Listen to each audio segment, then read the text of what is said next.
there is a new Pope, Pope Leo XIV, here in Italy.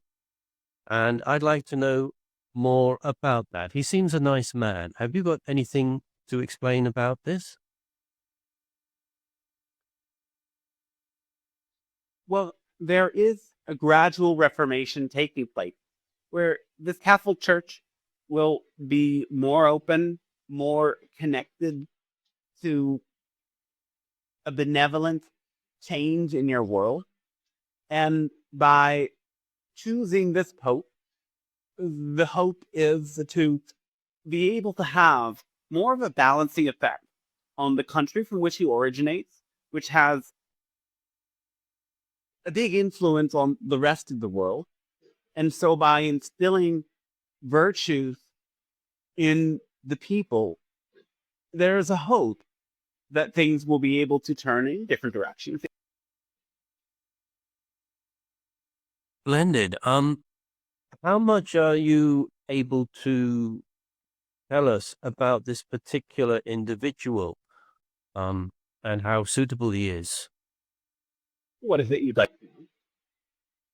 Well, I just got a feeling from looking at him. My intuition felt this is a good man, and also when he spoke, he seemed very quick to say spiritual things rather than religious things, to say things that resonate more with how I see things than the dogma and the burden of the past. We agree, yes. He is a much more spiritually inclined person. He is a person of great virtue. Nonetheless, he is of his era and of the Catholic Church, and there are some traditional values that are limiting and fear based that still are a part of his consciousness, but he is not driven by them. His heart is in the right place, and he is moving the church and the world forward in a variety of ways. That's good. Can you tell us anything about the process where the Pope is chosen? Because that's secret. But here in Italy, there's a big awareness because it's happening. I was in Rome at the time. And the thing is that they say that the Spirit of God enters each of the cardinals and they allow the consciousness to reveal who God has chosen to be the next Pope. Can you tell us more about this process of choosing the Pope? Well, yes, the cardinals, in that sense, tune into God or the Holy Spirit in the way they see it.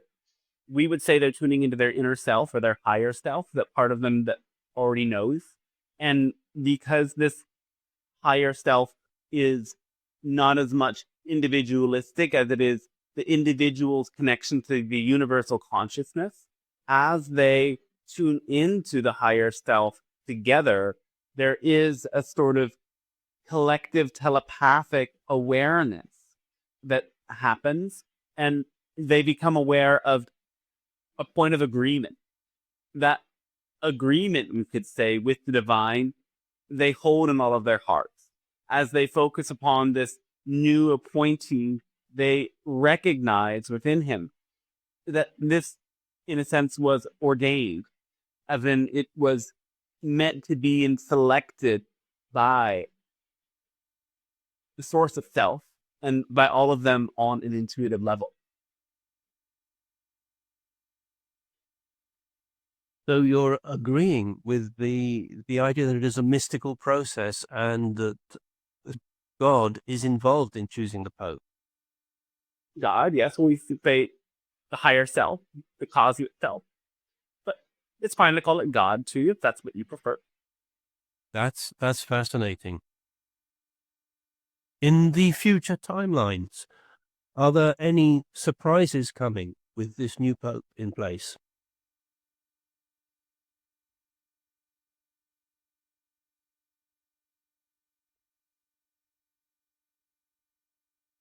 Yes, he will not necessarily be the surprise himself, but as surprising events may take place in the United States and in Europe, he will be heard as a voice of reason to help others see the light.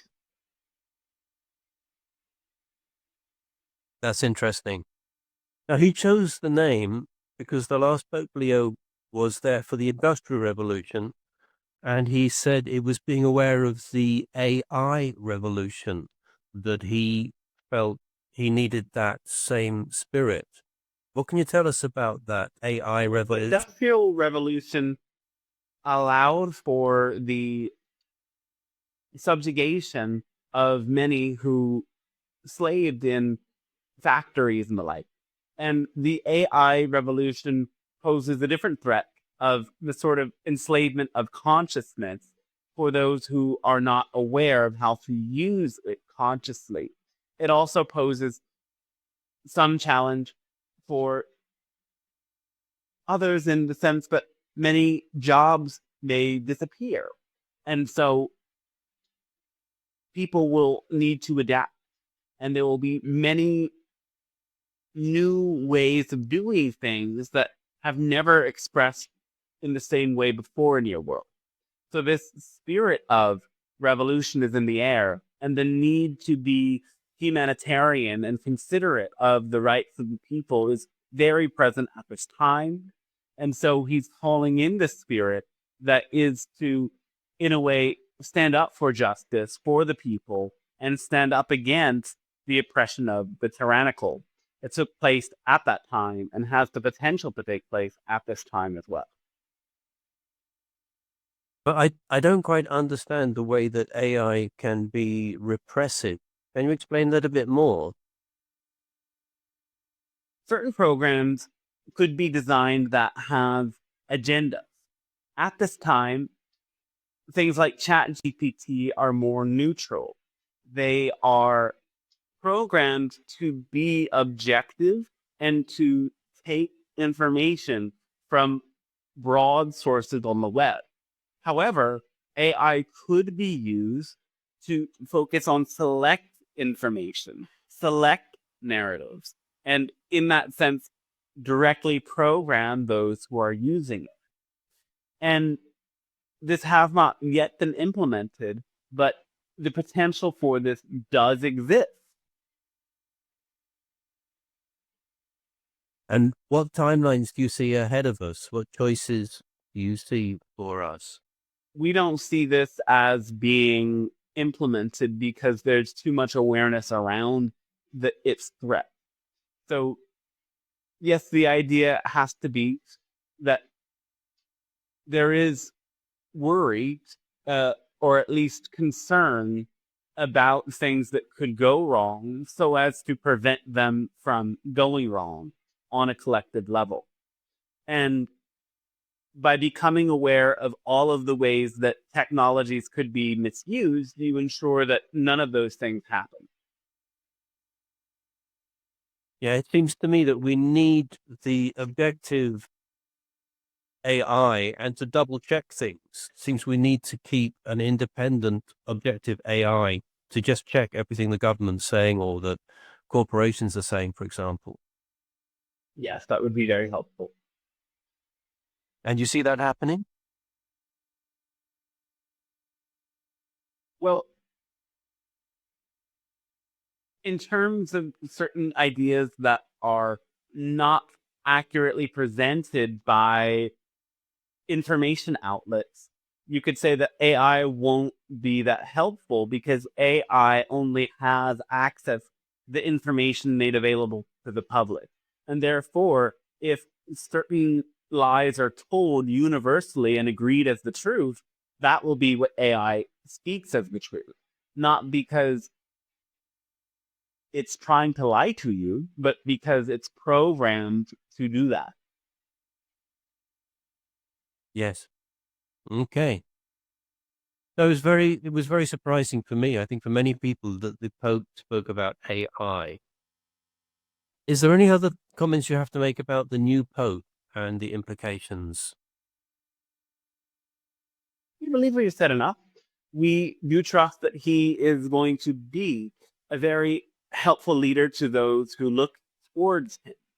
Now, that said, we've said before, and we hope the listeners understand that you have no need for a religion because the ultimate spirituality is to be authentic to who you are, be the person you're here to be, And you find the clearest expression of yourself by doing what you love and letting love guide you.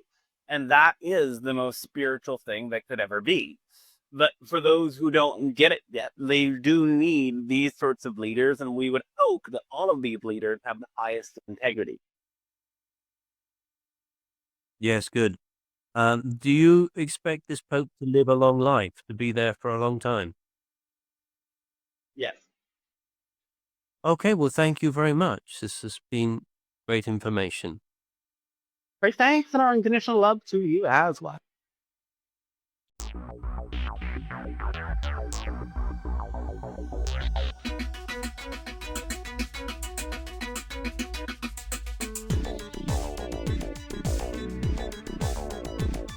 On the spaceship of Babel, we are gliding through the stars on a 5-year mission beyond Jupiter and Mars. A celestial encounter on a future Noah's Ark, and you won't hear us coming if you whisper in the dark. There's an Ewok close behind me as we try to disembark here. Obi-Wan Kenobi as we whisper in the dark. Whisper in the dark.